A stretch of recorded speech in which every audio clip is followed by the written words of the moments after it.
పారిశుద్ధ్య కార్మికురాలి మనవడు సివిల్స్ సాధించాడు. ఏటూరు నాగారికి చెందిన దైనంపల్లి ప్రవీణ్ ఇవాళ విడుదలైన సివిల్స్ ఫలితాల్లో 793వ ర్యాంకు సొంతం చేసుకున్నారు.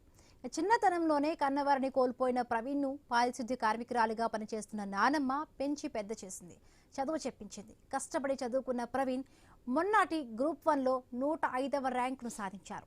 డిఎస్పీ అయ్యారు. ఇప్పుడు సివిల్స్ లో 793వ ర్యాంకును సాధించారు. పట్టుదల ఉంటే పేదరికం అడ్డు కాదని, కష్టపడితే సాధించలేనిది ఉండదని చెప్పేందుకు తాను ఒక నిదర్శనంగా నిలిచారు దైనంపల్లి ప్రవీణ్. ఇక అభివృద్ధిలో అడుగు భాగాన ఉండే ములుగు జిల్లా ముద్దు బిడ్డగా అందరూ గర్వపడేలా చేశారాయన.